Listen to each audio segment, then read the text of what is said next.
Capítulo 1. Neuroeducación. ¿Qué es neuroeducación? Neuroeducación es una nueva visión de la enseñanza basada en el cerebro, visión que ha nacido al amparo de esa revolución cultural que ha venido en llamarse neurocultura. Neuroeducación es tomar ventaja de los conocimientos sobre cómo funciona el cerebro integrados con la psicología, la sociología y la medicina en un intento de mejorar y potenciar tanto los procesos de aprendizaje y memoria de los estudiantes como enseñar mejor en los profesores. Neuroeducación es también un campo de la neurociencia, nuevo, abierto, lleno de enormes posibilidades que debe proporcionar herramientas útiles para la enseñanza y con ello alcanzar un pensamiento verdaderamente crítico en un mundo cada vez más calado, abstracto y simbólico. Se trata de una perspectiva de muchos aspectos diferentes y complementarios. Neuroeducación significa evaluar y mejorar la preparación del que enseña, maestro, y ayudar y facilitar el proceso de quien aprende, individualidad a cualquier edad. En parte, el nacimiento de la neuroeducación está en la propia comunidad de docentes, los maestros. Desde hace ya mucho tiempo, comparten la esperanza de encontrar nuevos medios educativos basados en hechos científicos y en la neurociencia en particular, y aún maestros o profesores reconocidos como buenos maestros o buenos profesores por los resultados que obtienen con los alumnos. Admiten y afirman que sería muy positivo para ellos y que mejoraría sus capacidades docentes si se les proveyese de un mejor conocimiento de los últimos hallazgos científicos sobre la emoción, la atención, la memoria, etc. La neuroeducación puede ayudar en el proceso de potenciar la creatividad o el aprendizaje de ciertas disciplinas específicas. Por ejemplo, las matemáticas, a partir de conocer que hay dos vías cerebrales diferentes por las que se alcanzan esos procesos y la potenciación de unas u otras atenciones para enseñanzas específicas. Después de conocer que el proceso atencional no es un fenómeno neuronal único en el cerebro y que existen mecanismos cerebrales que sustentan procesos atencionales diferentes según a que se aplique la atención. Y al igual para la memoria y otros muchos procesos relevantes para el aprendizaje. La neuroeducación además comienza a poner en perspectiva y reforzar la existencia del medio social, de la familia y la propia cultura como determinantes de la capacidad de aprender en los niños. Además de reconocer que la variabilidad de sus capacidades durante ese aprendizaje se debe en parte no solo a los constituyentes genéticos de cada individuo, sino también a los cambios que desde el mismo nacimiento produce el medio ambiente en el cerebro. Valga como ejemplo entre los numerosos factores ya conocidos el efecto del tabaco sobre el recién nacido, tanto si la madre es fumadora activa o solo lo es en el entorno de la familia y que se expresa en peores respuestas de los niños a estímulos sensoriales o una capacidad de atención disminuida cuando se les compara con otros niños que no han vivido en ese entorno.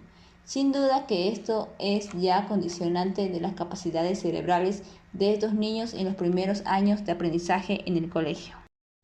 La neuroeducación incluye entre sus cometidos ayudar a detectar procesos psicológicos o cerebrales que puedan interferir con el aprendizaje y la memoria y la misma educación.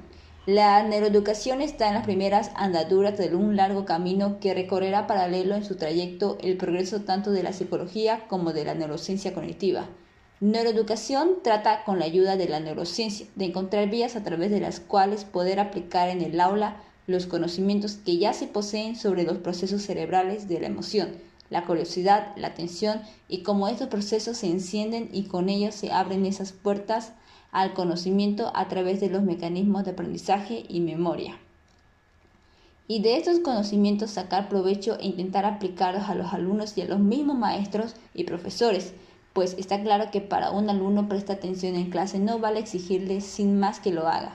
Eso sirve de bien poco, sobre todo si el profesor es aburrido y aún con un profesor activo y un tema que pudiera ser interesante.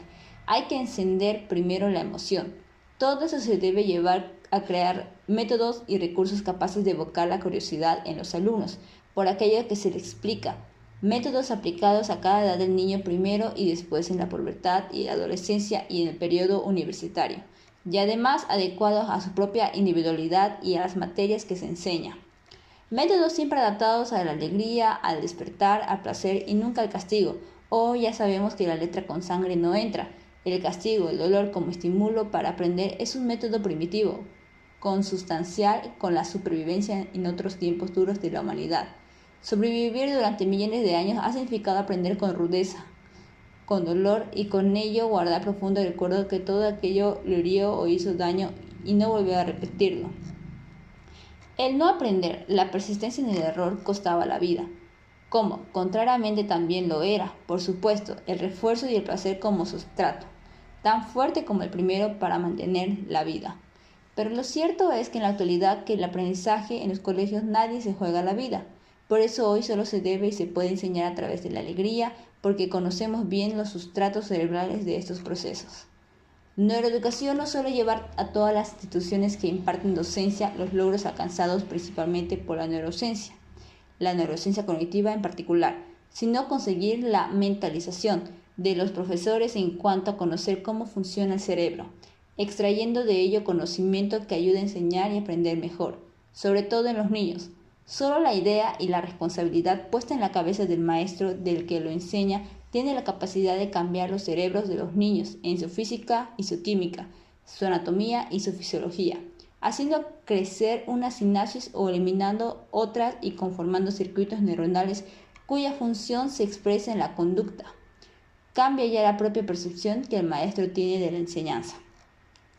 Con estas nuevas ideas el docente experimenta un cambio, a su vez, en su propio cerebro que le lleva a ser consciente de lo que le enseña es algo más profundo que los propios conocimientos que transmite.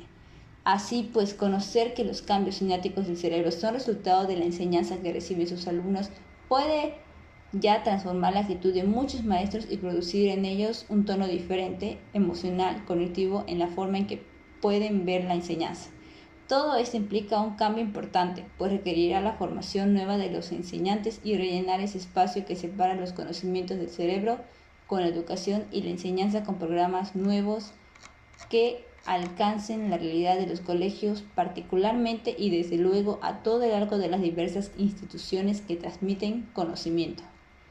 Neuroeducación significa no solo una nueva aproximación a la enseñanza que ayuda a potenciar y mejorar habilidades y talentos, sino también, y de modo importante, a detectar déficits en los niños a pie de aula que incapacitan o reducen sus capacidades para leer, escribir, hacer números o aprender una determinada materia, así como a prevenir, reducir o mitigar todas aquellas consecuencias de vivir en ambientes estresantes y negativos o de constante amenaza, con los que adquieren hábitos que influyen también de manera negativa en el desarrollo normal de sus cerebros. A todo esto puede ayudar que desde muy temprana edad se haga a los niños estudios y análisis electroencefalográficos, que es el aprendizaje para poder corregirlas pronto y no dejen huella. Por ejemplo, niños muy temprana edad no son capaces de distinguir entre el sonido da y el sonido pa en una palabra lo suficientemente rápido como lo hacen la media de los niños de su edad. Ya puede estar indicando una lentitud en el proceso de aprendizaje, por lo que es posible que luego se ralentice la velocidad de la lectura normal durante el desarrollo. O tantos otros problemas fáciles de corregir con un tratamiento logopédico, médico o psicológico conductual temprano. Cada vez está más claro que es durante los primeros 6 o 12 meses de vida del niño cuando ya es posible detectar muchas cosas que más tarde pueden repercutir negativamente en el proceso normal de aprendizaje. Todo lo dicho sirve también para los años todavía tempranos que se siguen. Por ejemplo, la dislexia, la calculia, el síndrome de déficit de la atención, la hipermotilidad, el autismo o la misma ansiedad. Son síndromes que se benefician marcadamente con intervenciones psicológicas y conductuales, si éstas se inician muy temprano y en los que el seguimiento de esta terapéutica con estudios de resonancia magnética funcional ha demostrado ser de un beneficio extraordinario en los niños. Neuroeducación implica conocer los múltiples ingredientes cerebrales que participan en los procesos de aprendizaje y memoria y su significado desde la infancia y adolescencia hasta las personas adultas ya en la universidad y también en las personas mayores. El cerebro es plástico a lo largo de todo el arco vital, es decir, es capaz de ser modificado para bien por el aprendizaje a cualquier edad. Ciertamente, en ese arco vital, los mecanismos plásticos del cerebro son menores a medida que avanza la edad de las personas. De ahí la necesidad de conocer y evaluar sus mecanismos y también, sino principalmente, los ingredientes diferentes que pudieran potenciarlos. La neuroeducación Es pues un cambio nuevo, abierto de esperanza en el área de aprendizaje y cómo enseñar de modo cada vez más fructífero. En esencial, la neuroeducación trata de crear puentes desde el funcionamiento del cerebro a la psicología y la conducta, construyendo un edificio de conceptos sólidos, científicamente fundamentados y destruyendo al tiempo cada trozo de ese edificio que está mal hecho, es decir, derribando neuromitos.